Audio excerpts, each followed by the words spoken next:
नमो ज्ञानेश्वरा करुणा करा दयाळा तुमचा अनुग्रह लादलो पावन झालो चराचरी प्राप्त प्रसंग चिंतनोपी सेवेसाठी उपस्थित केलेलं भंग जगतवंद्य जगतमान्य जगत वंद्य असणारे जगद्गुरु तुकोबराय यांच्या 4 चरणाचा भंग आपण या ठिकाणी सेवेसाठी उपस्थित केलेला आहे। जगद्गुरु तुकोबरायांचा असणारा हा देवाची व्याप्ती देवाचं महत्त्व सांगणारा भंग आहे। हा अभंग लिहित असताना देवाचं वर्णन करत असताना आणि देवाचं महत्त्व सांगत असताना जगद्गुरु तुकोबरायांना या सृष्टीमध्ये असणारे जे काही ज्ञानी लोक आहेत, जे काही हुशार लोक आहेत, स्वतःला श्रेष्ठ समजतात असे असणारे जे काही घटक आहेत त्या घटकांकडे सर्वांकडे पाहिलं आणि जगद्गुरु तुकोबरायांनी त्यांना विचारलं की जो भगवान परमात्मा आहे त्याचं स्वरूप कशा प्रकारे आहे, त्याची व्याप्ती कशा प्रकारे आहे आणि त्याचं महत्त्व कसं आहे। ज्यावेळेस कोणालाच उत्तर देता येणार त्यावेळेस मात्र जगद्गुरु तुकोबरायांनी संतांचा मागोवा घेत या अभंगाची रचना केली आणि जगद्गुरु तुकोबराय सांगतात की एवढा प्रभू भावे तेने संपुष्टी रहावे, एवढा प्रभु भावे तेने संपुष्टी रहावे, होय भक्ती केला तैसा पुरवी धरावी ती इच्छा, एवढा जगदानी मागे तुळशी पाणी, होय भक्ती केला तैसा पुरवी धरावी ती इच्छा, आला नावा रूपा तुका म्हणे झाला सोपा, होय भक्ती केला तैसा पुरवी धरावी ते इच्छा। जगद्गुरु तुकोबरायांनी अगदी स्पष्ट शब्दामध्ये लिहिलं, परंतु हे सर्व लिहिण्या अगोदर जगद्गुरु तुकोबरायांचं असणारं जे गाथारूपी बाग आहे त्या बागेमध्ये असणारं हे पुष्प भगवंताच्या चरणी अर्पण करताना जगद्गुरु तुकोबरायांना सर्व असणाऱ्या श्रेष्ठ लोकांचं त्या ठिकाणी अगोदर विचारलं की भगवान परमात्म्याची व्याप्ती कशा प्रकारची आहे, भगवान परमात्म्याचं महत्त्व कशा प्रकारचं आहे। जगद्गुरु तुकोबरायांना सर्वात श्रेष्ठ असणारा वेदाला विचारलं देवाची व्याप्ती सांगता येईल का, पण वेदाने स्पष्ट शब्दामध्ये सांगितलं तुकोबराया मला देवाची व्याप्ती सांगता येणार नाही, देवाचं महत्त्व मला सांगता येणार नाही, देव कसा आहे हे मला सांगता येणार नाही। जगद्गुरु तुकोबरायांनी श्रुतीला विचारलं, श्रुतीने सांगितलं तुकोबराया देवाची व्याप्ती मला सांगता येणार नाही। मग जगद्गुरु तुकोबरायांनी जे काही श्रेष्ठ लोक असतील ते सर्वांना विचारलं तुम्हाला देवाची व्याप्ती सांगता येईल का। कल्पना कोणालाच करवेना, देवाची कल्पना कोणालाच करवेना, आपापल्या बुद्धीनं देवाची व्याप्ती जगद्गुरु तुकोबरायांना सांगलं, पण देवाची व्याप्ती एक असावी असं जगद्गुरु तुकोबरायांचं मत होतं की एकाने वेगळं सांगायचं आणि दुसऱ्याने वेगळं सांगायचं। म्हणून जगद्गुरु तुकोबरायांनी संतांचा मागोवा घेतला, मार्ग दावून गेले आधी दयानिधी संत पुढे। जगद्गुरु तुकोबरायांनी संतांना विचारलं देव कसा आहे, संतांनी सांगितलं जगद्गुरु तुकोबराया तुम्ही जी कल्पना कराल त्याच्याही पलीकडे देव आहे। काय सांगावं जगद्गुरु तुकोबरायांना मग या अभंगाच्या पहिल्या चरणामध्ये पहिला शब्द लिहिला एवढा। एवढा म्हणजे केवढा, 10 फूट 20 फूट की ज्याच्या उंचीची कल्पना नाही, ज्याच्या उंचीची कल्पना नाही, ज्याच्या खोलीची कल्पना नाही, तो कसा आहे याची कल्पना नाही, तो विराट आहे की सूक्ष्म आहे या कोणत्याही गोष्टीची कल्पना नाही।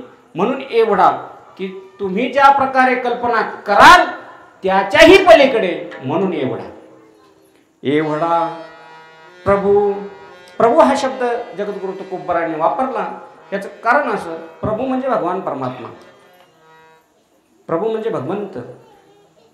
जगद्गुरु तुकोबरायांनी षडगुण संपन्न असणारा भगवान परमात्मा म्हणून लिहिलं प्रभू ऐका यशस्वी औदार्य ज्ञान वैराग्य ऐश्वर हे साही गुणवरे वसती जेत मनवूनी तो भगवंतू प्रभू. आता यातील असणारा तिसरा शब्द आहे भावे. हा भावे शब्द आपल्याला उत्तरार्धात पाहिजे, पण उत्तरार्धात असणारा तेने हा शब्द प्रथम घ्यावा की एवढा जो कल्पनेच्या पलीकडे आहे, ज्याची कल्पना आपण करू शकत नाही, आपण जी कल्पना करतो त्याच्याही पुढे एवढा तो षडगुण असणारा, षडगुण संपन्न असणारा भगवान परमात्मा तो प्रभू. मग तेने हा शब्द अगोदर घ्यायचा आणि भावे हा शब्द नंतर लावायचा की भावे याचा अर्थ असा होतो की निश्चिम भाव, निश्चिम श्रद्धा आणि निश्चिम विश्वास ज्याच्याकडे आहे, विशुद्ध भाव, त्याला म्हणतात भावे. कुणाला? ज्याच्याकडे निश्चिम भाव आहे, तस्मत अशा स्वरूपाचा भाव आहे, त्याला भावे असं किंवा भाविक असं म्हणतात. म्हणून एवढा प्रभू भावे. त्या भगवान परमात्म्याने काय करावं? ज्याच्याकडे निश्चिम भाव आहे, ज्याच्याकडे निश्चिम भाव आहे त्याच्या हृदयामध्ये राहावं. तेने संपुष्टी राहावे. जगद्गुरु तुकोबराय दुसऱ्या चरणामध्ये वर्णन करत असताना बोलतात, फक्त राहायचं का तिथे त्या ठिकाणी नाही, तर होय भक्ती केला तैसा. ते भक्त ज्याप्रमाणे ठेवतील, ज्या प्रकारची भक्ती करतील त्या प्रकारे देवाने त्या ठिकाणी राहावं. एवढंच नाही तर त्यांच्या ज्या काही इच्छा असतील पुरवी धरावी ते इच्छा. बरं, ज्याची कल्पना होत नाही तो भगवान परमात्मा भक्त ठेवतील तसा राहतो. तो भगवान परमात्मा अतिशय श्रेष्ठ आहे. एका क्षणामध्ये संपूर्ण ब्रह्मांड दान देऊ शकतो. एका क्षणामध्ये संपूर्ण ब्रह्मांड दान देऊ शकतो असा श्रेष्ठ भगवान परमात्मा आहे. एवढा जगदानी, पुन्हा शब्द आला एवढा जगदानी. तो काय दान देऊ शकतो याची आपण कल्पना करू शकत नाही. म्हणून एवढा जगदानी. बरं, काय मागतो भक्ताकडे? मागे तुळशी दळ पाणी. फक्त एक तुळशीचं असणारं पान त्या ठिकाणी भगवान परमात्मा काय करतो? मागतो. असा असणारा भगवान परमात्मा ज्याची कल्पना आपण करू शकत नाही, तो भक्ताच्या हृदयामध्ये राहतो. नव्हे तर भक्ताचं असणारं सर्व काम त्या ठिकाणी करतो, भक्ताची असणारी इच्छा पुरवण्याचं काम करतो. असा भगवान परमात्मा क्षणामध्ये ब्रह्मांड दान करू शकतो. असा भगवान परमात्मा भक्ताकडे फक्त एक तुळशीचं पान मागतो. असा भगवान परमात्मा की तो स्वतः निर्गुण निराकार आहे. कसा आहे? तो निर्गुण निराकार आहे. आणि असा निर्गुण निराकार असणारा भगवान परमात्मा नावाला आणि रूपाला आलेला आहे. आणि हा नावाला आणि रूपाला आलेला आहे जो योग्यांच्या ध्यानामध्ये नाही, जे तपी आहेत त्यांच्या जवळ नाही, असा असणारा भगवान परमात्मा या संतांच्या हट्टामुळे नावाला आणि रूपाला आला. त्यामुळे जगद्गुरु तुकोबराय सांगतात की आला नावा रूपा आणि तुका म्हणे झाला सोपा विठ्ठल विठ्ठला.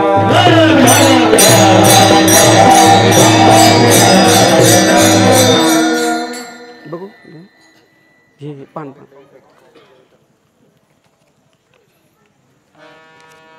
जगद्गुरु तुकोबरायांच्या 4 चरणाचा अभंग आपण या ठिकाणी सेवेसाठी उपस्थित केला. काहीच निरूपण करण्यापूर्वी 2 शब्दाचा प्रहार द्यायचा तो असा की माऊलीच्या पदस्पर्शाने पावन झालेल्या भूमीमध्ये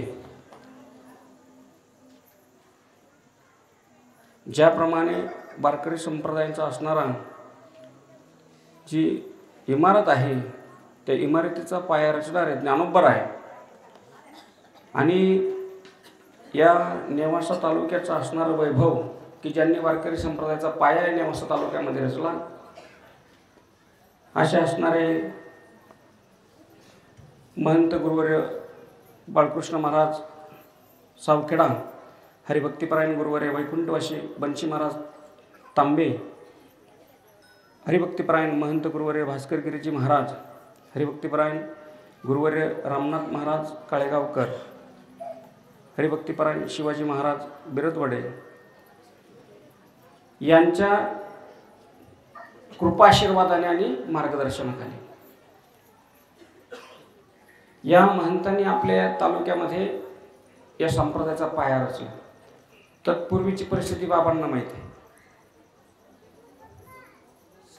की माऊलीच्या पदस्पर्शाने पुनीत झालेली भूमी.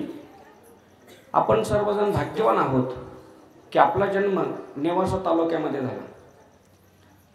की त्या नेवासा तालुक्यामध्ये, त्या नेवासा गावामध्ये असं काही ज्ञान तयार झालं की ज्याने जगाला मार्ग दाखवला.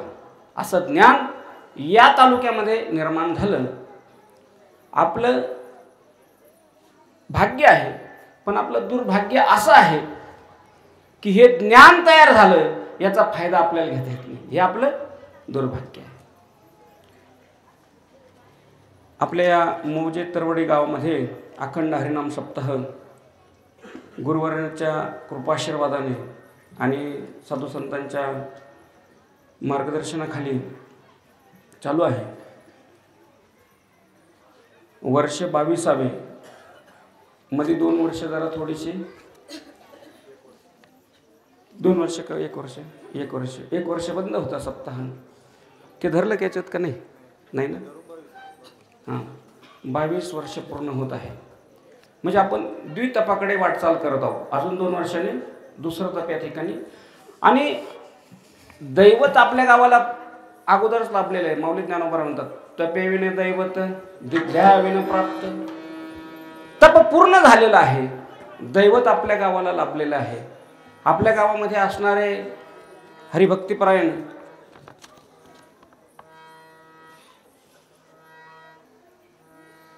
रामनाथजी महाराज काळेगावकर, बाबांची असणारी आता 3री-4थी पिढी असेल, आहे की नाही. बाबांची माझी ही कीर्तनाच्या माध्यमातून झालेली 2री भेट आहे. याच्यापूर्वी 10 वर्षापूर्वी मी त्यांच्याकडे आलो होतो कीर्तनाला एकदा. ही 3री-4थी पिढी आपल्या या गावामध्ये कार्यरत आहे. एवढी सोपी गोष्ट नाही महाराज. जगद्गुरु तुकोबारायांच्या असणाऱ्या 7 पिढ्या झाल्या. त्यावेळेस जगद्गुरु तुकोबारायांना वैकुंठाहून नेण्यासाठी भगवान परमात्मा या ठिकाणी आला. 7 पिढ्यापर्यंत परमार्थ करणं ही एवढी सोपी गोष्ट आहे. आणि बाबांची पानं त्या दिशेने वाटचाल आहे. 4 पिढ्या आता पूर्ण होतात. असो, शिवाजी महाराज काय म्हणले. शिवाजी महाराज बिरदवडे या ठिकाणी उपस्थित आहेत. आणि परिसरातील सर्व भाविक वृंद, भजनी मंडळ, गुणीजन मंडळी सर्वजण उपस्थित आहेत. आणि जे कीर्तनकार आहेत आपल्याला लाभलेले, हा पण सर्व ब्रँडेड माल आहे. म्हणजे हातगाडीवरचा नाही, सगळे चांगले आहेत. आता आजची असणारी आपली ही 5व्या दिवसाची असणारी कीर्तनरूपी सेवा आमचे परमस्नेही श्री सुनील शिवाजी तुपे साहेब यांच्या मार्फत या ठिकाणी येण्याचा योग आला. या ठिकाणी संपूर्ण असणारे गुणीजन मंडळी आहेत, टाळकरी आहेत, विनेकरी बाबा आहेत, मृदंगाचार्य जे आहेत, ज्यांची असणारी सुंदर अशा प्रकारची साऊंड सिस्टीम आहे. तुमची साऊंड सिस्टीम चांगली चालवा. आणि सर्व असणारा भाविक परिवार या ठिकाणी उपस्थित आहे. हा महाशिवरात्रीचा असणारा पर्व काळ आहे. आणि या महाशिवरात्रीच्या पर्व काळामध्ये विंध्य पर्वतावरती राहणारा जो व्याध आहे, म्हणजे जो शिकारी आहे, त्या शिकाऱ्याच्या हातून नकळत भगवान शंकराची असणारी पूजा घडली. वद्य चतुर्दशीच्या दिवशी या शिकाऱ्याच्या हातून त्याने धनुष्याला बाण लावलेला आहे. बेलाच्या झाडावरती चढलेला आहे, धनुष्याला बाण लावलेला आहे. समोर एक तलाव आहे आणि त्या तलावावरती एक गर्भिणी हरणी पाणी पिण्यासाठी आली. तो तिला बाण मारणार, परंतु समोर जे बेल जे वृक्ष आहे, त्या वृक्षाची पाने त्या ठिकाणी डोळ्यासमोर आहेत. म्हणून त्याने ती पानं तोडायला सुरुवात केली आणि खाली टाकायला सुरुवात केली. नकळत चुकून त्याच्या हातून ती पानं भगवान शंकराच्या असणाऱ्या ज्या पिंडीवरती पडली आणि त्याचा परिणाम असा झाला की तो बाण मारणार आहे, पूजा घडते, पण ती हरणी बोलू लागली. हरणीने सांगितलं, मी गर्भिणी आहे, तुम्ही मला मारू नका, मी माझ्या पेलाला जन्म देऊन पुन्हा येईल, त्यावेळेस मला मारा. ही मोठी कहाणी आहे. आणि नकळत चुकून भगवान शंकराची पूजा घडली तरीसुद्धा तो असणारा व्याध कैलासाला गेला. संपूर्ण असणारं त्याचं कुटुंब त्या ठिकाणी कैलासाला गेलं.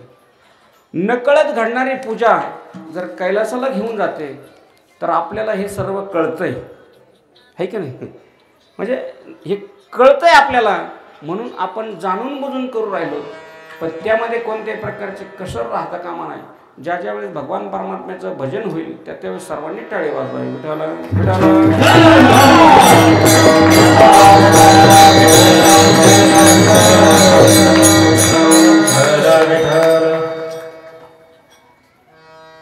सर्व असणारे गायक मंडळी त्या ठिकाणी त्यांना पुन्हा एकदा धन्यवाद देतो आणि आपल्या सेवेला सुरुवात करतो.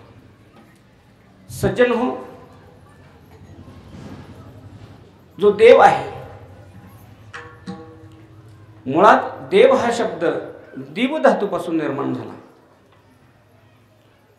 देव या शब्दाची व्याख्या होते जो देणारा आहे तो देव. दुसरा अर्थ आहे जो जगाला देतो तो देव. तिसरा अर्थ आहे जो स्वयंप्रकाशित आहे तो देव. नवे नवे तर स्वयंप्रकाशित असून दुसऱ्यालाही प्रकाशित करतो त्याला म्हणतात देव. काकड्यामध्ये एक सुंदर प्रमाण आलेलं आहे. तुझी निढळी कोटी चंद्रप्रकाशे कमल नयन हास्य वदन हसे हालकारे कृष्ण डोलकारे घडिये घडिये गुजे बोलकारे. जो दुसऱ्याला प्रकाशित करतो, स्वतः स्वयंप्रकाशित आहे आणि जो दुसऱ्याला प्रकाशित करतो. नवे नवे त्याच्या एका पाहण्याने चंद्र सूर्य तारे या ठिकाणी प्रकाशित होतात. असा जो परमात्मा आहे तो परमात्म्याने काय केलं तर ही संपूर्ण सृष्टी निर्माण केली. ही संपूर्ण सृष्टी निर्माण केली. सृष्टी निर्माण करत असताना भगवान परमात्म्याने सर्वात सुरुवातीला पंचमहाभूताची निर्मिती केली. त्यामध्ये पृथ्वी, अग्नी, वायू, जल आणि आकाश ही पंचमहाभूताची निर्मिती केली. आणि पंचमहाभूत निर्माण करून 84 लक्ष जीव निर्माण केले. माऊली ज्ञानोबा सांगतात, तो विश्वश्रेयचा भरता मीच गायेत पंडुसुता मी गोसावी असे समजता त्रैलोक्याचा. माऊली ज्ञानोबा म्हणतात की त्याने ही सृष्टी निर्माण केली. आणि सृष्टी निर्माण करून जे 84 लक्ष जीव निर्माण केले, या जीवाच्या अंतकरणामध्ये आत्म्याच्या रूपाने तो राहू लागला. माऊली ज्ञानोबा यांची सुंदर अशा प्रकारची ओवी आहे. ऐके कुटिलाल मस्तका धनुर्वेद त्रिंबका मी आत्मा शेकिका भूतमात्राच्या ठाई. भूतमात्राच्या ठाई म्हणजे जे काही 84 लक्ष जीव आहे, ह्या प्रत्येक जीवाच्या अंतकरणामध्ये आत्म्याच्या रूपाने भगवान परमात्मा राहतो.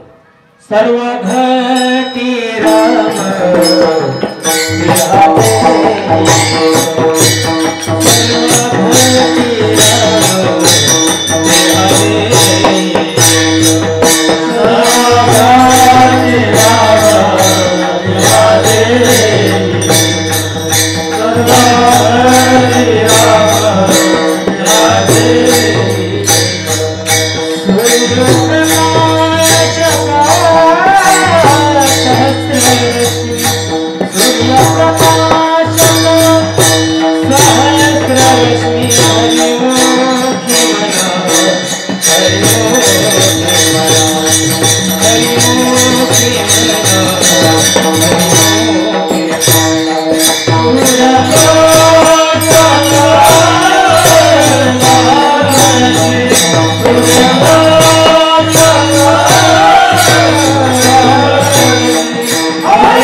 सोन्याच्या रूपाने प्रत्येक जीवाच्या ठिकाणी राहतो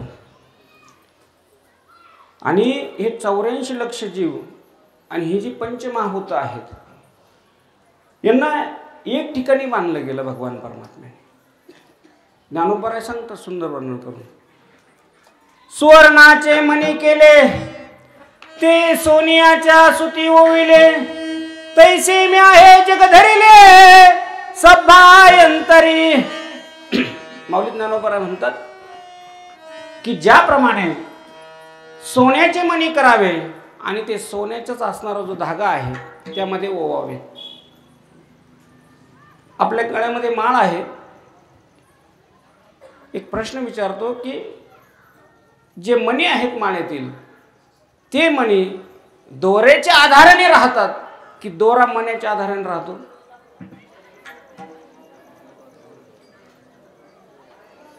समजताना आपण एकाच भागातले आणि घाबरू नका.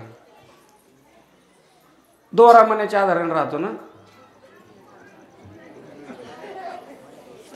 मनी दोऱ्याच्या आधाराने राहतात. तसं ज्ञानोबराय म्हणतात की पंचमहाभूत आणि तुम्ही आम्ही सर्वजण सर्व असणारे जीव यांना भगवान परमात्म्याने दोऱ्यासारखं केलेलं आहे की भगवान परमात्म्याने एकमेका त्यांची पंचभूताचा गोंधळ केला एके ठाई मेळ. निकम्मावली की त्यांना एकत्रित करून भगवान परमात्म्याने काय केलेलं आहे, या जीवांचा सांभाळ करण्याचं जे काम आहे या पंचमहाभूताकडे दिलं.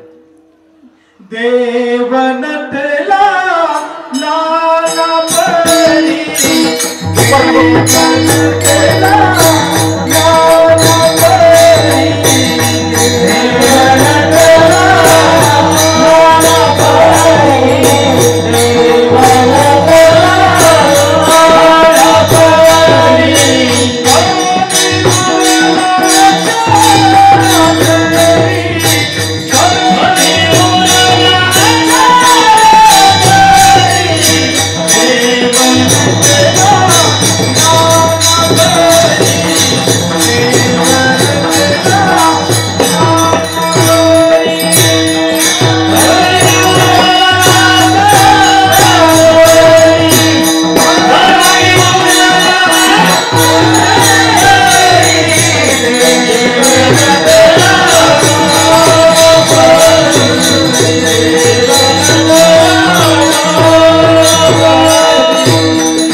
भगवान परमात्म्याने यांना सांभाळण्याचं जे काम आहे या पंचमहाभूताकडे दिलेलं आहे.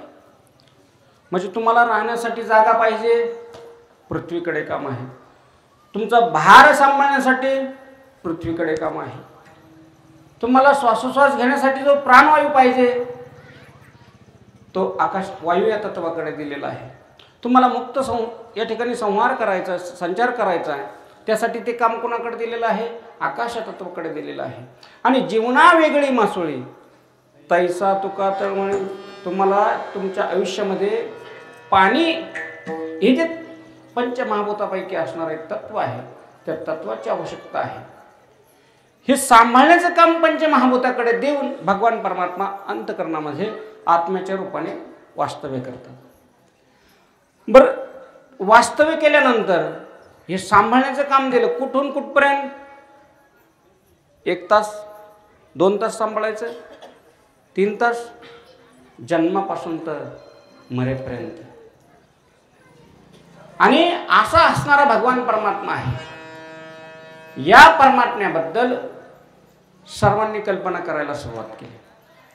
वेदाने कल्पना केली, श्रुतीने कल्पना केली. अनेक जे काही हुशार श्रेष्ठ लोक होते त्यांनी कल्पना करायला सुरुवात केली. श्रीमद भगवद्गीता आहे, महापुराण आहेत, या सर्वांनी कल्पना करायला सुरुवात केली. पण कोणालाही कल्पना येईना त्यावेळेस साधू संतांनी याचं वर्णन करायला सुरुवात केलं. आणि वर्णन करत असताना साधू संत सांगतात, विठ्ठल जळी स्थळी भरला, विठ्ठल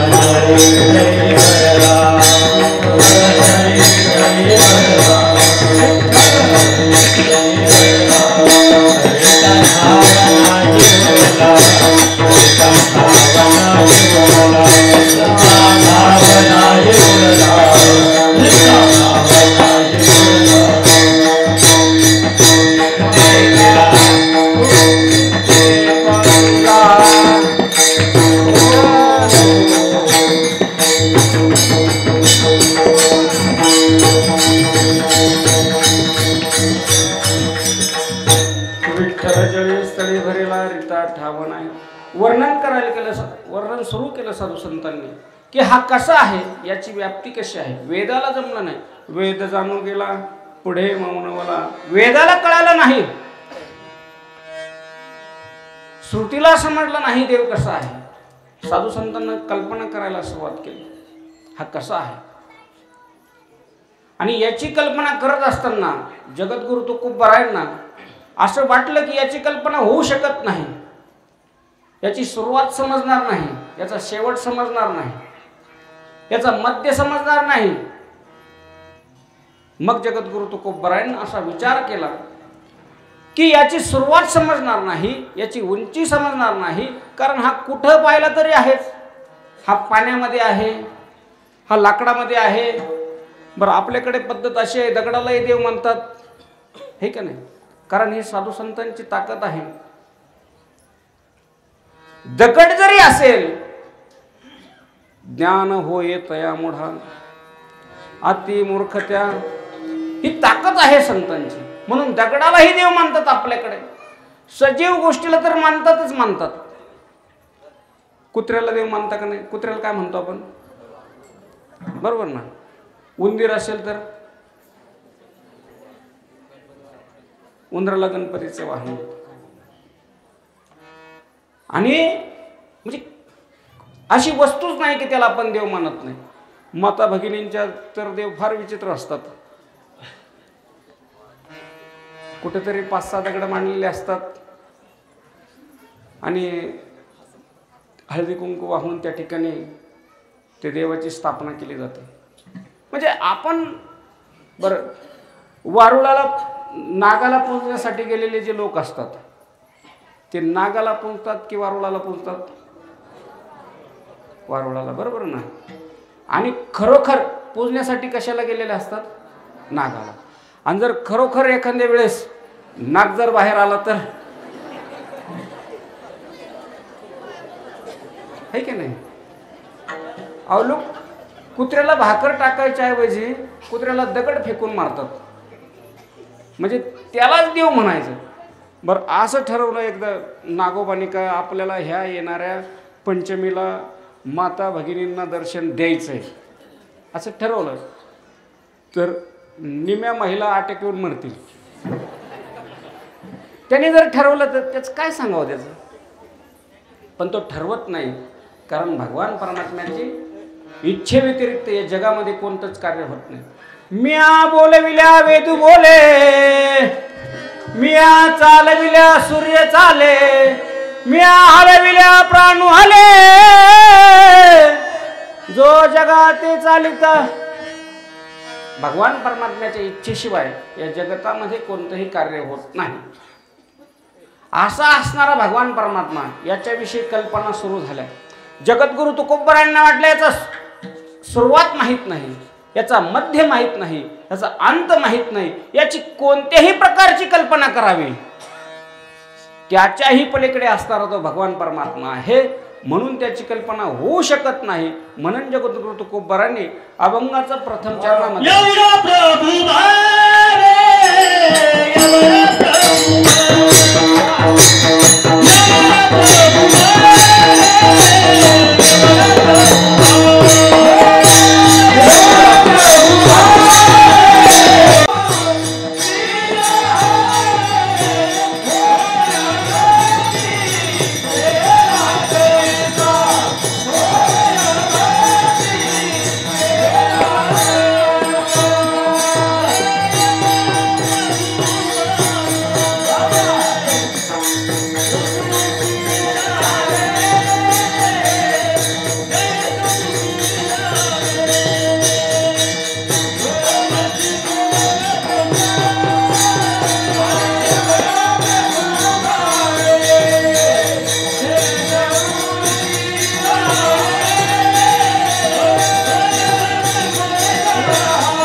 ज्याची आपण कल्पना करू शकत नाही.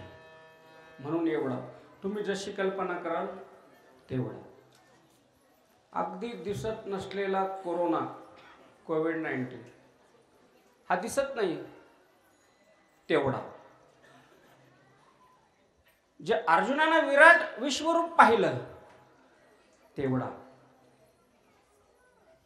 भगवान कन्हैयांनी माती खाल्ली. अशी चुगली लावण्याचं काम बलराम दादाने केलं. आईला सांगितलं, आई कन्हैयानं माती खाल्ली. आईनं कन्हैयाला विचारलं, खरोखर खाल्ली का? नाही खाल्ली, माती नाही खाल्ली. आ कर बघू. आ केलं.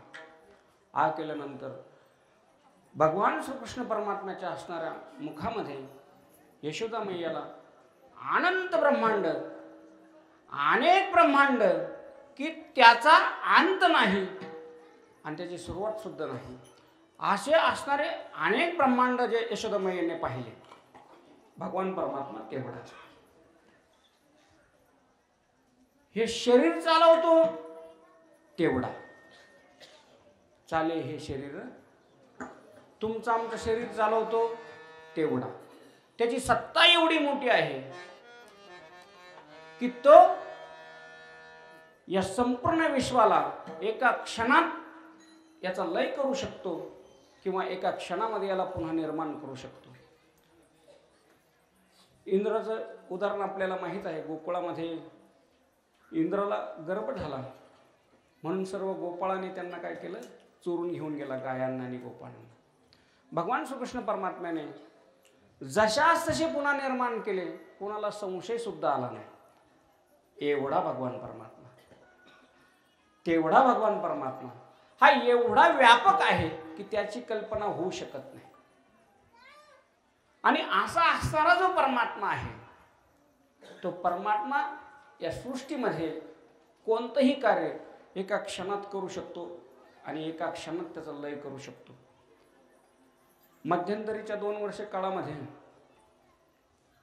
या आजाराने एवढं थैमान घातलंय आणि त्या आजारामध्ये तो भगवान परमात्मा आपल्याला खरोखर पाहायला मिळाला. डॉक्टरांच्या रूपामध्ये, है की नाही, पोलिसांच्या रूपामध्ये, जे आमचे सुरक्षा कर्मी असणारे कर्मचारी आहेत त्यांच्या रूपामध्ये, अंगणवाडीच्या असणाऱ्या आमच्या माता भगिनी यांच्या रूपामध्ये, ज्या काही नर्सेस असतील त्यांच्या रूपामध्ये हा परमात्मा पाहायला मिळाला. नाहीतर कोरोना सुरू झाला महाराज, बाकी सगळ्यांचं चांगलं होतं, पण आमच्या महाराज लोकांवरती संकट आले आणि खरोखर परिस्थिती झाली महाराज की बरं, काही लोकांचं या कीर्तनाच्या माध्यमातूनच आपला उदरनिर्वाह चालत असतो. ठराविक सोडून तुम्ही 10-5% ज्यांच्याकडे गाड्या घोड्या आणि मोठ्याले पाकिट दिसतात तुम्हाला, 25,000 घेतात, 30,000 घेतात, यांचं सोडून द्या. पण बहुतेक जे परमार्थ क्षेत्रामध्ये जे काम करतात त्या सर्व कलाकारांचं असणारं या ठिकाणी याच्यावरती अवलंबून आहे. आणि पूर्ण दीड ते 2 वर्ष एकही कार्यक्रम नाही, कुठं भजन नाही, कुठं सप्ताह नाही, कुठं कीर्तन नाही, कुठं प्रवचन नाही. पण 2 वर्षापूर्वी जे कोरोनामध्ये गेले त्यांचे वर्ष श्राद्ध नंतर भेटायला लागले. कीर्तन प्रवचन करावं का नाही हा सुद्धा प्रश्न पडायला लागला. पण नाविलाज झाला, कारण 1.5 वर्ष घरामध्ये बसून, है का नाही, 1.5 वर्ष सोपी गोष्ट आहे का? ज्यावेळेस लॉकडाऊन पडले गेले महाराज, मला एका मित्राने माझे असं छोटंसं कुत्र्याचं पिलू भेट दिलं. ते म्हणला, जा घेऊन महाराज, आता आमच्याकडे काही बेला भाकरी घालण्यासाठी नाही. म्हणलं मग आमच्याकडे कुठं काय? म्हटलं आमच्या घरचे बोलतील बाई कुत्र्याचं पिलू नेलं. तरी पण घेऊन गेलो. 1.5 वर्ष झालं महाराज, तो कुत्र्याचं पिल्लू लहानचं मोठं झालं. दररोज भाकरी टाकायच्या, दूध द्यायचं. आम्हालाही काम काय नाही आणि ते कुत्र्यालाही काही काम नाही, कारण घर राखायचं काम कुत्र्याचं, पण सगळे माणसं घरीच ना, राखायचं तरी काय. आणि रोजचा नित्यक्रमण की त्याला भाकरी घालणे, त्याला दूध पाजणे आणि आपलं थोडंफार वाचन वगैरे, मिळाला वेळ झाडून घेण्यातून. कारण घर किती वेळा झाडावं माणसाने, 10-10 वेळा. काही काही लोक ते तांदूळ निवडायचे, किती मोजायचे, गहू किती आहेत, 1 किलोमध्ये एवढे बसतात, तर 10 किलोत किती, एका पोत्यात किती, याची सर्वांनी आकडेवारी काढली. आणि एके दिवशीचा प्रसंग असा की ते कुत्र्याचं पिलू माझ्याबरोबरच असायचं काय नाही. आणि आपलं ज्ञानेश्वरी वाचत बसलो होतो. ज्ञानेश्वरीचं शेवटचा अध्याय वाचून झाला आणि पसायदान सुरू झालं. घरामध्ये बसलेलो होतो. आमची पत्नी झाडत झाडत आली. जा म्हणे बाहेर बसा म्हणे तिकडे. तर म्हणलं बाहेर कोण बसावं, घर मी बांधलंय. नाही नाही म्हणे बाहेर. अपने खातिर महल बनाया. अरे मी माझ्यासाठी बांधलाय. नाही नाही म्हणे बाहेर जा. पोर्चला जोडून एक असं बाकड ठेवलेलं होतं, तिथे जाऊन बसलं. त्या बिचारा पिलू पण माझ्यापाशी येऊन बसलं. ते चांगला मोठं झालं त्या ठिकाणी. आणि आता घर झाडून तर कमीत कमी आम्हाला थोडासा द्यावा ना वेळ. पोर्च झाडण्यासाठी आले. आता पोर्च झाडण्यासाठी आले. कुत्र्याच्या पिलाकडे तिनं पाहिलं आणि सांगितलं, 1.5 वर्ष झाले म्हणे एका जागेवर आहात. कुणाला? कुत्र्याच्या पिलाला. इथंच भाकरी खायच्या, अरे तुझं तोंड कुठेतरी काळं कर जा म्हणे. तो कुत्र्याचं पिलू माझ्याकडे पाहतंय, मी त्याच्याकडे पाहतो. कुत्र्याला म्हटलं, अरे बाबा तुला म्हणते बरं का. कुत्रा म्हटला, मालक नाही, मालकीनबाई मला असं वाटतं. म्हणजे ही परिस्थिती की आपण घरामध्ये राहत असताना 2 वर्ष झाली, काही काही घरामध्ये भांडणं सुरू झाले महाराज, की तुमचं तोंड आम्हाला दाखवू नका, पाहू पाहू कंटाळा आला म्हणे, मास्क लावीत जा घरातच. म्हणजे अशा परिस्थितीमध्ये की आपण 25 वर्ष एकत्र राहिलो, 50 वर्ष एकत्र राहिलो, अशा परिस्थितीमध्ये आपण 2 वर्ष एकत्र राहू शकलो नाही. आमच्या शहरामध्ये असणारे जे बांधव आहेत ते गावाकडे लागले, तर गावाकडले लोक म्हणायचे नका नका, शहरातले लोक इकडे बोलू नका. आणि ती बोलत असताना मी ओवी वाचत होतो. पहा, भोता परस्पडे पडो. काय सांगावं महाराज, विठाला विठाला.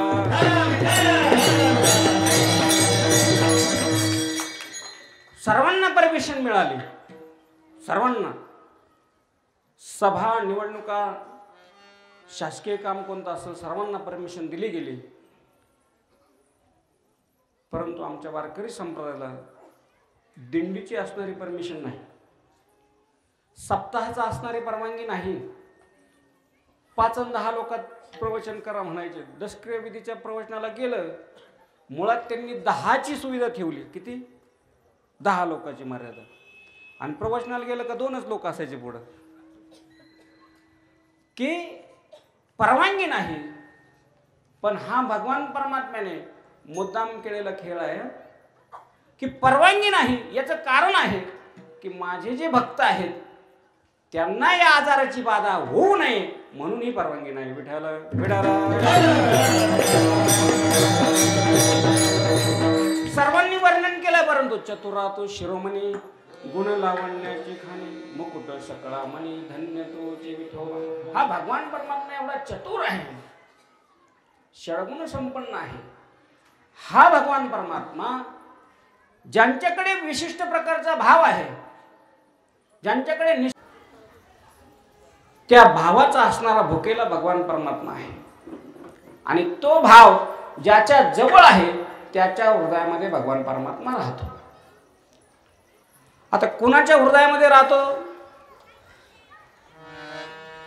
संपत्ती आणि दया वसती आलिया एके ठाया, तेथ दान धनंजया विभूती माझी. मौलिक ज्ञानोबा म्हणतात, तो भाव कुणाच्या अंतःकरणामध्ये आहे? ज्याच्याकडे संपत्ती आहे, अधिक दया पण आहे, त्या ठिकाणी माझी विभूती आहे. दुसरं सांगितलं गेलं की जोडून या धन उत्तम व्यवहार उदास विचारे वेश करी उदास विचारे वेश करी उदास विचारे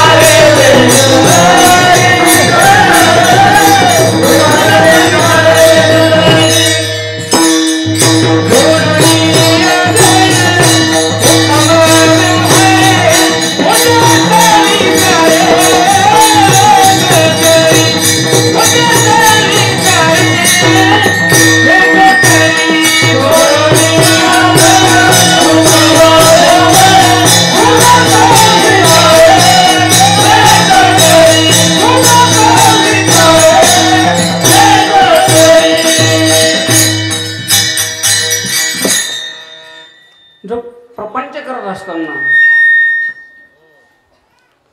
जो प्रपंच करत असताना धनाचा संचय जोडून या धन उत्तम व्यवहार आहे. आपल्याला असं वाटतं की याने योग्य प्रकारचा व्यवहार केलेला आहे आपल्या जीवनामध्ये, कोणाचा बांध कोरलेला नाही, कधी दुधात पाणी टाकून विकलं नाही. हा निश्चिम भाव असणाऱ्याचा प्रकार आहे बरं का. सांगितलं त्यांनी भूतदया गायीचे पालन तानिल्या जीवन वनामध्ये, गायी पाळण्याचं सांगितलं, पण हे नाही सांगितलं गायीच्या दुधात पाणी टाकून विकावं. हे सांगितलं जो पाणी टाकून विकतो त्याच्याकडे भाव नाही, जो पाणी न टाकता विकतो त्याच्याकडे निश्चिम भाव आहे. आणि असा निश्चिम भाव ज्याच्याकडे आहे प्रपंचिक लोकांबद्दल आणि साधक लोकांबद्दल जगद्गुरु तुकोबारायांच्या वर्णनानंतर माऊली ज्ञानोबाराय म्हणतात की चिखली रुतली गाय धड भाकड न पहा तीच निगलानी होय काल भुला. ज्ञानोबाराय म्हणतात की चिखलामध्ये रुतलेली जी गाय आहे ती दूध देणारी आहे की भाकड आहे हे जो कोणी पाहत नाही त्याच्या अंतःकरणामध्ये निश्चिम भाव आहे. आणि असा जो निश्चिम भाव ज्याच्या अंतःकरणामध्ये आहे, ज्याच्या हृदयामध्ये आहे, त्याला म्हणतात भावे. आणि असा भाव असणाऱ्याजवळ भगवान परमात्मा वास्तव्य करतो. तेने संपुष्टी राहावे विठोबा रखुमाई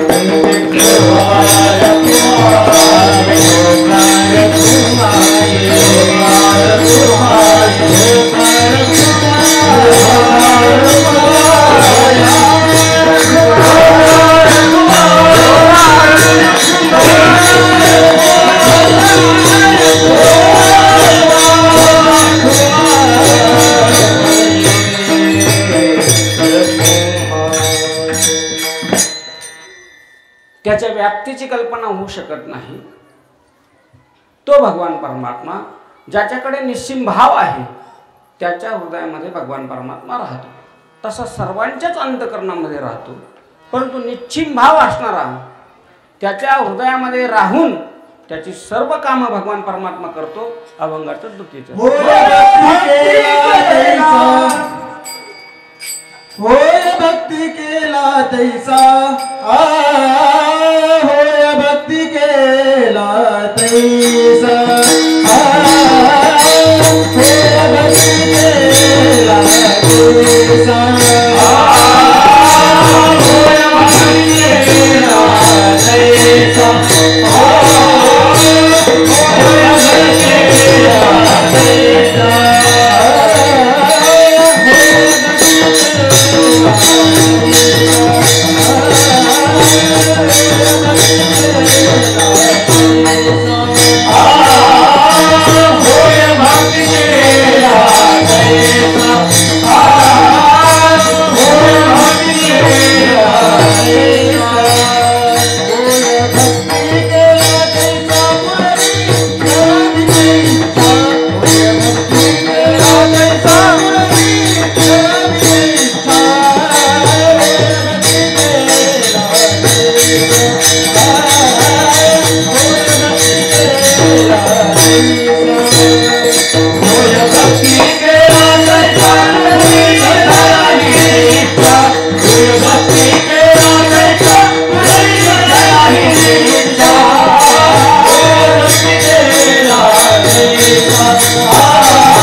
ज्याची कल्पना करता येणार नाही असा भगवान परमात्मा, आपण जी कल्पना करू त्याच्याही पलीकडे असा भगवान परमात्मा, ज्याच्याकडे विशुद्ध भाव आहे त्याच्या हृदयामध्ये राहतो.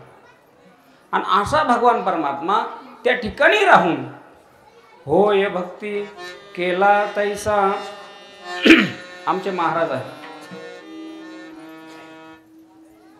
महाराजही तेच करतात. कोणाचा स्वर गेला काळी दोनला पकवाट लावलेले, कोणाचा एक वर आला तरी एक वर पेटी वाजवणार,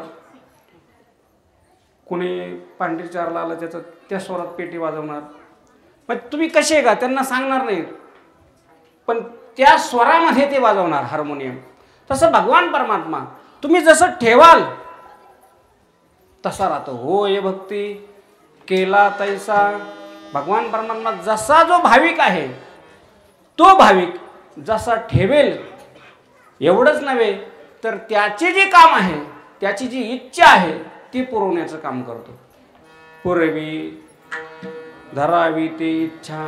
भगवान परमात्मा त्याची इच्छा पूर्ण करतो. आणि भगवान परमात्म्याने असे अनेकांचे काम केलेले आहे. जगद्गुरु तुकोबराय ज्यावेळेस भजनासाठी भंडारा डोंगर या ठिकाणी जात असत आणि जगद्गुरु तुकोबराय यांची पत्नी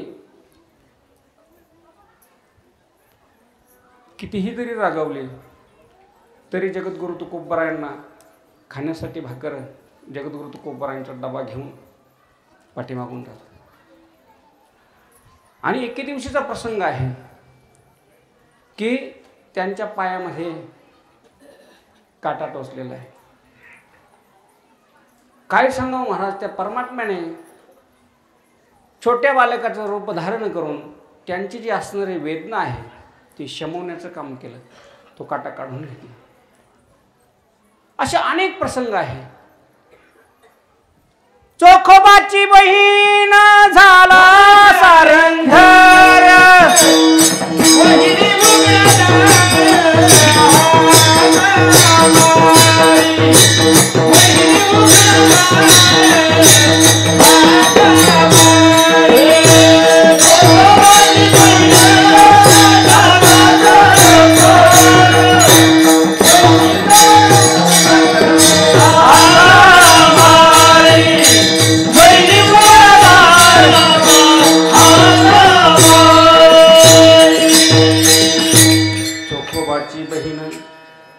सारंगधर. तो भगवान परमात्मा चोखोबारायांची बहीण झाला आणि काय केलं, चोखोबारायांच्या असणाऱ्या पत्नीचं बाळंतपण केलं.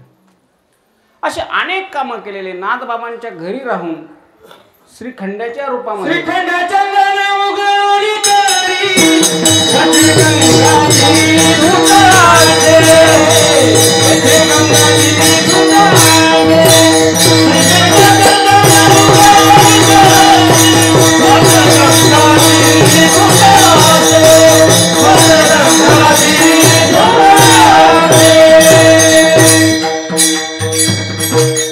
शेवटपर्यंत कळालं नाही नाथबाबांना आणि गिरिजा मातेला सुद्धा की म्हणजे तेवढा की घरी चंदन उगळते याचं काम करतोय, पण शेवटपर्यंत कळालं नाही तेवढा. अशी अनेक कामं भगवान परमात्म्याने केली. आणि ही कामं करत असताना जसे भक्त ठेवतील तसं भगवान परमात्मा राहिला. आपल्या घरातला माणूस आपल्याला व्यवस्थित ठेवता येत नाही. आपल्या घरामध्ये जर एखादा म्हणजे वृद्ध व्यक्ती जर असेल, तो वृद्ध व्यक्ती सहज बोलता बोलता म्हणतो, मला कुणी आता बरं पाहत नाही, माझं कुणी घरामध्ये ऐकत नाही. सहज सांगतो तो, माझं घरात कुणी ऐकत नाही, मला कुणी बरं पाहत नाही, मला कुणी कुठं नेत नाही. सहज सांगतो. का सांगतो याच्या पाठीमागे कारण आहे की तो वृद्ध व्यक्ती ज्यावेळेस तरुण अवस्थेत असतो त्यावेळेस हा कोणाचं कधी काही ऐकत नसतो. म्हणून आता याचं कुणी काही, हा कधी कुणाला बरं पाहत नसतो, म्हणून याला कुणी पाहत नाही. आणि हा गेला तरी एकटाच कुठेही जायचा, म्हणून याला आता कोणी कुठं हे कारण आहे. आणि या कारणामुळे ही जी वृद्ध व्यक्ती आहे संपूर्ण, की ह्या लोकांना असं वाटतं की आमच्याकडे लक्ष द्यावं, आम्हाला विचारावं. आता काय विचारणार? राजा दशरथाला आरशामध्ये आपला एक डाव्या बाजूचा एक केश हा कसा दिसला? कानाच्या वरती पांढरा दिसला. त्यावेळेस राजा दशरथाने ठरवलं की असणारी जी राजगादी आहे ही आता मुलांच्या स्वाधीन करायची. आता इथं दशरथही पूर्ण पांढरा झाला, रामाला तर केसच नाही राहिले,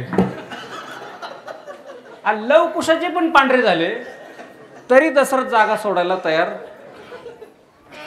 कसं बरं पाहणार? विठाला विठाला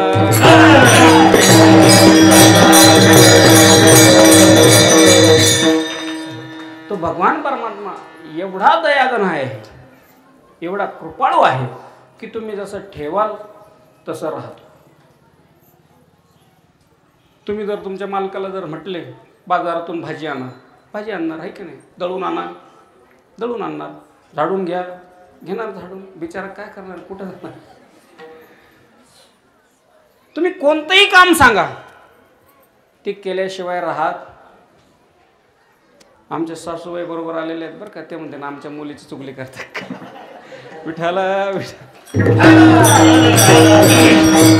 त्या जगतामध्ये देशाची सेवा करणाऱ्याचं नाव झालं. महात्मा गांधीजी असतील, सावरकर असतील, सुभाषचंद्र बोस असतील, अनेक स्वातंत्र्यवीर असतील, त्यांनी आपलं नाव या जगतामध्ये शिल्लक ठेवलं. पहिलं ज्यांनी देशाची सेवा केली त्यांचं नाव या जगतामध्ये शिल्लक राहिलं. दुसरे जे आहेत ज्यांनी देवाची सेवा केली, मग ज्ञानोबराय असतील, तुकोबराय असतील, सर्व नाथपंथी असतील, सावता महाराज असतील, सर्व असणारे संत आहेत. अलीकडच्या काळातील वैकुंठवासी भगवान बाबा असतील, वैकुंठवासी वामनभाऊ महाराज असतील, बंशी महाराज तांबे असतील, माधव बाबा लांडेवाडीकर असतील, गंगागिरी बाबा असतील, शिर्डीचे साईबाबा असतील, ही सर्व मंडळी फक्त देवाची सेवा केली म्हणून त्यांची कीर्ती अजरामर राहिली. तिसरा जो घटक आहे, ज्यांनी आईवडिलांची सेवा केली त्यांचीही कीर्ती अजरामर या जगतामध्ये राहिली. भगवान परमात्म्याचं नामस्मरण करण्यापूर्वी बोला पुंडलिक वरदा हरी विठ्ठल. अजून टाइम आहे थोडासा. कुणाचं नाव घेतलं जातं? पुंडलिक रायांचं नाव घेतलं जातं. का बरं? आई वडिलांची सेवा केली. आमच्या बरोबर आलेल्या आमच्या मातोश्री सध्या आता पुंडलिक रायांच्या भूमिकेमध्ये आहे आणि खरोखर त्यांनी त्यांच्या वडिलांचीही सेवा केली आणि आता आईचीही सेवा करण्याचं काम ते करत आहेत. अगदी 5 ते 6 वर्ष झालं वडील वारले, त्याच्यानंतर आता आई एवढी आजारी आहे त्यांची सेवा करण्याचं ते काम करतात. आणि का करू नये? या जगतामध्ये पहिला देव सांगितला मातृदेव भव पितृदेव भव. माऊली ज्ञानोबा सुंदर वर्णन करतात. सकळ तीर्थाची अधुरे जे का माताने पितरे तया शेवेशी किर शरीरे लोन कीजे. मातृदेव भव आणि पितृदेव भव ही आपल्याला दिसणारी, आपल्या घरात असणारी, सर्वात जवळची असणारी, आपल्याला देणारी, आपल्यावर प्रेम करणारा घटक आहे आई आणि वडील. तिसऱ्या क्रमांकाचा देव सांगितला कोणता? आचार्य देव भव. गुरुर ब्रह्मा गुरुर विष्णू गुरुर देव महेश्वरा गुरु साक्षात परब्रह्म तस्मै श्री गुरुवे नमः. आचार्य देव भव नंतर अतिथी देव भव. आता पहिले 3 आपल्याला देतात, जन्म देतात, ज्ञान देतात. हा शेवटचा जो आहे अतिथी देव भव, हा आपल्याला काय देतो? पाहुणा. आलेला पाहुणा काही देतो का? पण तरी सुद्धा शास्त्रकार सांगतात अतिथी देवो भव. का बरं? विणमुख गेलिया अतिथी नेही सुकृताची गोटी. हा जो अतिथी आहे, हा अतिथी जर आपल्या दारातून विना पाण्याचा आणि विना जेवणाचा जर गेला तर हा आपला पुण्याचा असणारा संच आहे, त्या संचयातून काय करतो? ते पुण्य कमी करतो. म्हणून अतिथी देवो भव, अतिथीची सेवा करावी. असो तो भगवान परमात्मा हा भाव ज्याच्याकडे आहे त्याच्या अंतःकरणामध्ये राहून त्याचं सर्व काम करतो. मागे पुढे उभा राहे संभाळित आणि आघात निवार, असे अनेक काम आहे, अनेक प्रमाण आहेत. आणि हे करत असताना कोणावर संकट पडू देत नाही, कोणावरच संकट पडून देत नाही. द्रौपदी मातेवरती ज्यावेळेस संकट पडलं, आणि संकट हे कशामुळे पडलं की दुर्योधनाने काय केलं? त्यांच्याच राशीचे असणारे दुर्वास ऋषी आहेत. दुर्योधन आणि दुर्वास ऋषी एकाच राशीचे आहेत. दुर्योधनाने सांगितलं की पांडव आता वनवासामध्ये आहेत आणि पांडवांच्या असणाऱ्या पर्णकुटीवर जायचं आणि त्यांच्याकडे तुम्ही काय करायचं? रात्रीच्या प्रसंगी त्यांच्याकडे भोजन मागायचं. काय सांगावं, 60,000 शिष्य आणि दुर्वास ऋषी त्या ठिकाणी गेले. धर्मराजा आम्हाला जेवण पाहिजे. बरं झालं भीमदादाला हाक नाही मारले, नाही तर भीमदादाने तेवढे ऋषी पळून लावले असते. पण धर्मराज बाहेर आले, पाहिलं 60,000 ऋषी आणि दुर्वास ऋषी समोर आहेत आणि रात्रीचा प्रसंग आहे. सर्व जेवण करून झोपलेले होते. हाक मारली, बाहेर आले आणि सांगितलं आता आमच्याकडे कोणत्याही प्रकारचं काही शिल्लक नाही. धर्मराज मान खाली घालून उभे राहिले. संपूर्ण पांडव बाहेर आले. त्यांनी पूर्ण असणारी कल्पना लक्षात आली की आता काय प्रसंग घडणार आहे, की हे अतिथी जर विन्मुख गेले तर आपलं असणारं जे पुण्य आहे त्याचा क्षय होईल. म्हणून हे सर्वांनी मानाखाली घातल्या. आणि घरातलं मुख्य काम करण्याचं कोणाचं असतं? तुम्ही दळून जरी आणून दिलं तर भाकरी करण्याचं काम कोणाचं असतं? हा, किराणा जरी आणून दिला, तुम्ही सांगितलं, तुम्हाला सांगितलं रात्री जा साबुदाणा घेऊन या, उद्या एकादशी आहे, तुम्ही साबुदाणा आणला आणि विषय संपला का? नाही. आमच्या माता माऊली त्या ठिकाणी त्याला भिजू घालणार. मग तुमच्यासाठी यथेच्छ प्रकारचं स्वादिष्ट असं असणारा साबुदाण्याची खिचडी तयार केली जाईल. एकादशी म्हणून बोलतो. किती काम माता भगिनीचं आहे. द्रौपदी माता बाहेर आल्या, पाहिलं 60,000 शिष्य दुर्वास ऋषींच्या समोर आहे, दुर्वास ऋषीसह. पण द्रौपदी मातेने सांगितलं एक काम करा, तुम्ही शास्त्र जाणता? हो. मग आपलं शास्त्र असं सांगतं की जेवणाच्या अगोदर काय करायला पाहिजे? हात आणि पाय धुवायला पाहिजे. तुम्ही काय करा, हात आणि पाय धुवून या. आता आपल्या घरी जर 60,000 लोक जर पाहुणे आले आणि एकच नळ चालू आहे समजा हातपाय धुण्यासाठी, आणि त्यांना सांगितलं तुम्ही हातपाय धुवून घ्या आणि जेवायला बसा, सर्वांना सांगितलं 60,000 लोकाला, नळ किती आहेत आपल्या घरात? एक. आता मला सांगा 60,000 लोकाला हातपाय धुण्यासाठी किती वेळ लागेल एका नळावर? अहो, पहिला हातपाय धुवून जो बसेल ना, शेवटच्या हातपाय धुवून होईपर्यंत पहिला मरून जायचा भुकेनं, एवढा वेळ लागेल. ते 60,000 लोकांना सांगितलं की तुम्ही हातपाय धुवून या. आणि त्या ठिकाणी भगवान श्रीकृष्ण परमात्म्याचा धावा द्रौपदीने सुरू केला. कृष्णा कृष्णा कृष्णा कृष्णा कृष्णा धावरे लवकरे, संकट पडले भारे. द्रौपदीला माहित होतं की ज्यावेळेस वस्त्र हरणाच्या वेळेस द्रौपदीनं धावा केला, कोठे गुंतलासी द्वारकेच्या राया, वेळ का सखया लागेला. आपण त्यावेळेस सांगितलं की द्वारकेच्या राया म्हणून यायला उशीर झाला. आता द्वारकेच्या रायाने काहीच नाही म्हणे, याला डायरेक्ट हाक मारावी. अर्थ आवाज दिला, कृष्णा कृष्णा कृष्णा धाव रे लवकर. आणि भगवान श्रीकृष्ण परमात्मा निद्रिस्त होते, म्हणजे देव झोपत नाही बरं का. तो जर झोपला तर सगळ्याचा कार्यक्रम होईल. आराम करत होते आणि द्रौपदीचा धावा ऐकला आणि भगवान श्रीकृष्ण परमात्मा एका क्षणामध्ये वनामध्ये आले. ज्या ठिकाणी पांडवांची असणारी पर्णकुटी होती त्या ठिकाणी आले आणि द्रौपदीला सांगितलं, मी एवढा झोपलेलो होतो, बरं रात्री मी काम करून दमून आलो, मी जेवण केलं नाही, मला माहीत होतं तू मला बोलवणार आहे, आता एक काम कर म्हणे, मला काहीतरी खायला दे. कोणी सांगितलं? कृष्ण परमात्म्याने द्रौपदी माताला सांगितलं की मला काहीतरी खाण्यासाठी दे. द्रौपदीनं सांगितलं, घरचं झालं थोडं,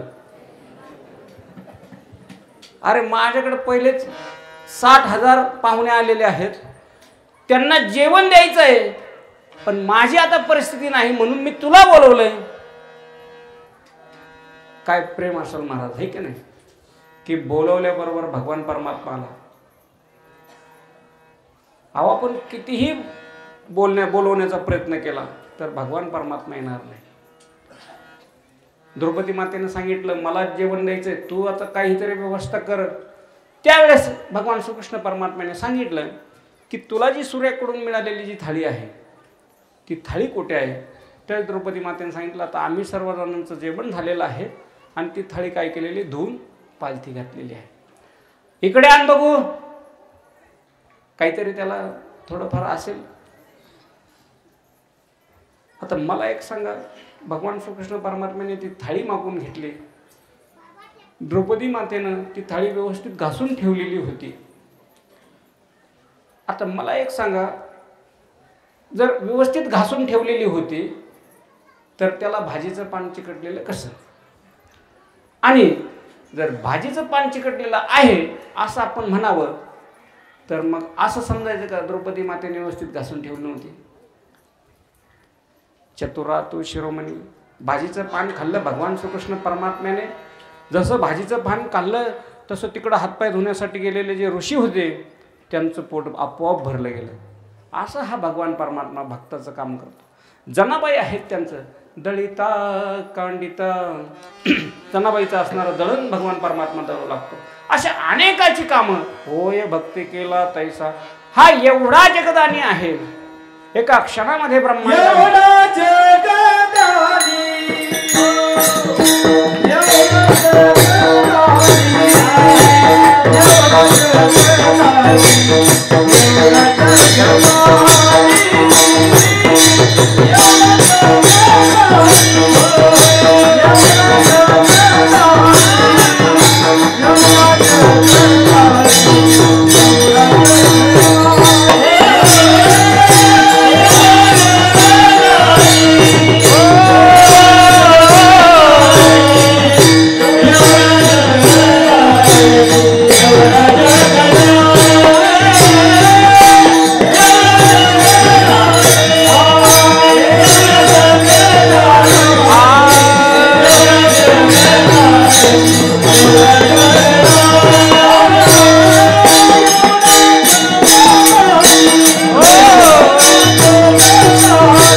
एवढा जगदानी मागे तुळशीदळ पाणी.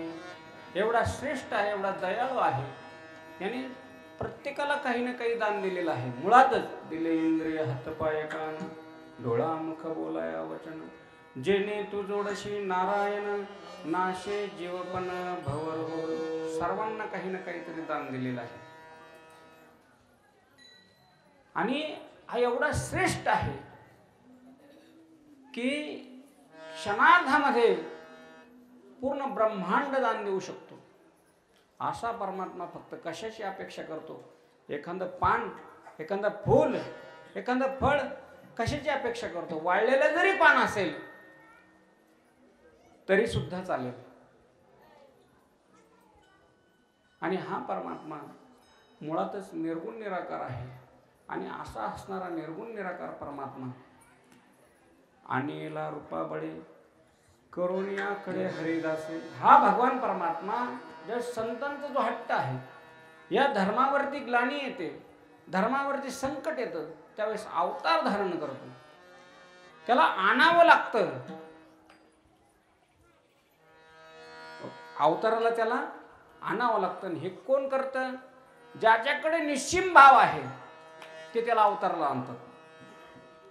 मग असा भगवान परमात्मा कोणासाठी अवताराला आला? या ठिकाणी जे भाविक आहे त्यांच्यासाठी. सध्याच्या काळातील बंशी महाराजजी तांबे, अलीकडच्या काळातील वैकुंठवासी बंशी महाराज तांबे, किसनगिरीजी बाबा, गंगागिरीजी बाबा, या संतांसाठी तो अवताराला येतो. त्यांच्याजवळ तो निश्चिम भाव आहे. आणि या निश्चिम भावामुळे अवताराला आला. आणि अवताराला आल्यामुळे काय झालं की जे योगी लोक आहे, योगियाच्या ध्यानी ध्याता ना तो आम्हापाशी मागे. जे योगी लोक आहेत त्यांच्या मनामध्ये नाही, जे तपस्वी आहेत त्यांच्या स्वप्नामध्ये सुद्धा नाही. एखादी गोष्ट प्राप्त करण्यासाठी उपमन्यूला ज्या वेळेस त्याची असणारी जी आई आहे पाण्यामध्ये पीठ कालवून द्यायची, काय म्हणून? दूध म्हणून. आणि उपमन्यूला त्याचा स्वाद फक्त काय माहित होतं की हे दूध म्हणतात, याला दूध म्हणतात. कशाला? पाण्यामध्ये कालवलेलं जे पीठ आहे त्या पिठाला काय म्हणतात? दूध असं म्हणतात. हे उपमन्यूला फक्त एवढंच माहित होतं की हे दूध आहे. पण ज्यावेळेस एका श्रीमंत मित्राच्या घरी गेला आणि त्या मित्राच्या आईनं खरोखर गावरान गाईचं दूध आणून दिलं. पाहे पा दूध पवित्र आणि गोड. आणि उपमन्यू ज्यावेळेस ते दूध पिला, केशर टाकलेला होता. आणि ते केशरसह असणारं दूध ज्यावेळेस उपमन्यूनं प्राशन केलं त्यावेळेस उपमन्यूने विचारलं, अरे हा नवीन कोणता प्रकार आहे? मित्राने सांगितलं हे दूध आहे. आता सांगा, त्याने त्याची चव चाकलेली होती ना दुधाची. कसं? पाण्यामध्ये पीठ कालवलेलं जे असत्य होतं त्या दुधाची चव चाकलेली होती. आता हे नवीन सत्य पुढं आलं. अरे नाही हे दूध नाही, मी दूध पिलेलो आहे. पण याची जी असणारी चव आहे हे खरं आहे, ते खोटं होतं. ज्यावेळेस खऱ्याची ज्यावेळेस चव लागली, कशाची? आतापर्यंत कोणतं पीत होता? खोटं.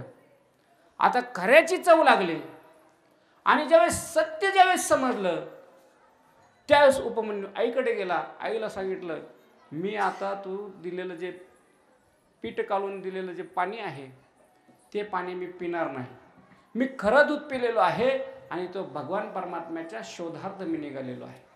उपमन्यू गेला आणि भगवान परमात्म्याच्या शोधार्थ गेलेला उपमन्यू ज्यावेळेस तपाला बसला, बाल्य अवस्थेत होता उपमन्यू. भगवान परमात्मा आले आणि मागा दूध दे म्हणतली यासाठी अवघी श्राद्धाची करुणी वाटी. भगवान परमात्म्याने पूर्ण जो समुद्र आहे त्या समुद्राचं काय केलेले वाटी केलेली आहे, त्यामध्ये दूध उपमन्यूला दिलं. तपश्चर्या करावी लागते. माझं सांगण्याचं तात्पर्य काय की तपश्चर्या करावी लागते. आणि जे तपी आहेत त्यांच्याजवळ भगवान परमात्मा नाही. का नाही? तर तो निर्गुण निराकार आहे. आणि असा असणारा निर्गुण निराकार भगवान परमात्मा नावाला आला, रूपाला आला संतामुळे आणि तो आपल्यासाठी कसा झाला आला नवा रूप आला नवा रूप आला नवा रूप आला नवा रूप आला नवा रूप आला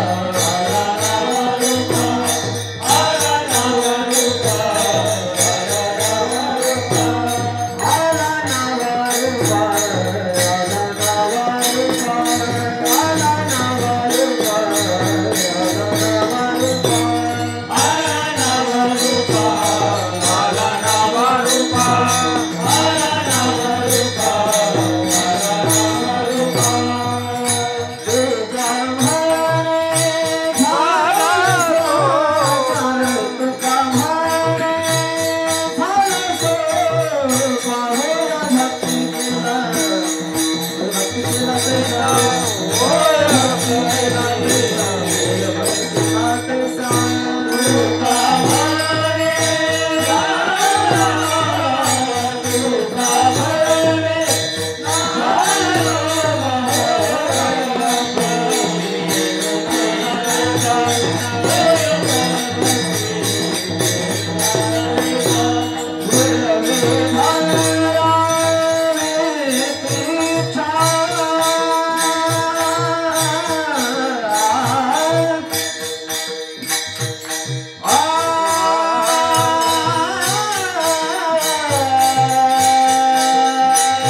राहावे तेने संपुष्टी राहावे. होय भक्ती केला तैसा पूर्वी धरावी ते इच्छा. एवढा जगदानी मागे तुळशी जळपाणी. होय भक्ती केला तैसा पूर्वी धरावी ते इच्छा. आला नावा रूपा तुका म्हणे झाला सोपा. होय भक्ती केला तैसा पूर्वी धरावी ते इच्छा. जगद्गुरु तुकोबरायांच्या गाथार विभागीतील असणार हे वाकपुष्प आपण या ठिकाणी या आज 2 वैशिष्ट्य आहेत. म्हणजे तसं तर 3 वैशिष्ट्य म्हणावं लागतील. एक तर महाशिवरात्रीचा असणारा पर्वकाळ, होऊन गेलेला छत्रपती शिवाजी महाराजांच्या जयंतीचा पर्वकाळ. छत्रपती शिवाजी महाराजांची जयंती होऊन गेली. चालू असणारा महाशिवरात्रीचा पर्वकाळ. तिसरं वैशिष्ट्य जे आहे की आज हरिदिनी आहे. आणि चौथं वैशिष्ट्य आज असं आहे की माझा मराठीचा बोलू कौतुके, परी अमृता तेही पैजेसी जिंके. ऐसे अक्षरे रसिके मेळवीन. ज्ञानोबराय म्हणतात की हे मराठीत लिहिलेले जे बोल आहेत, जे शब्द आहेत, ते शब्दांचा जर तुम्ही अभ्यास जर केला तर हे मराठी शब्द तुम्ही 1 रुपयाची पैज नका लावू, 2 रुपयाची लावू नका, या भौतिक गोष्टीची पैज लावू नका, की जे प्राशन केल्यानं जीव अमर होतो त्या अमृतालाही पैजेने जिंकू शकतात.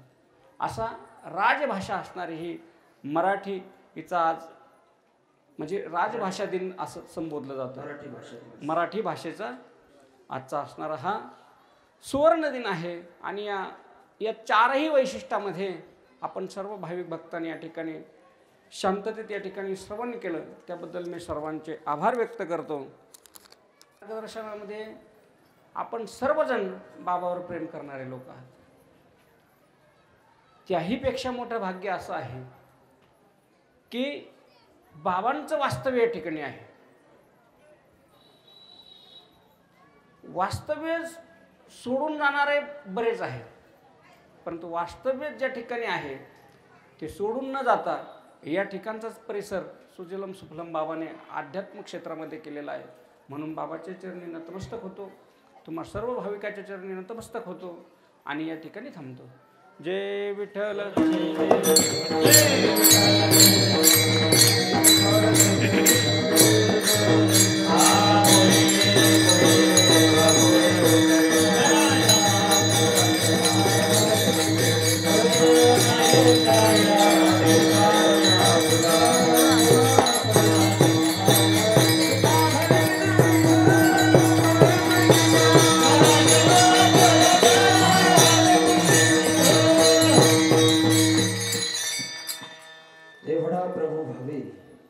संपुष्टी राहावी. होय भक्ती केला तैसा पूर्वी धरावी ती इच्छा. या ठिकाणी महाराजांनी आपल्या कीर्तनातून देवाचं महत्व, देव कशा प्रकारे मदत करतो, कोणकोणत्या संकटामध्ये तो भक्ताला वाचवतो, हे सगळं आपल्या कीर्तनामधून त्यांनी सांगितलेलं आहे.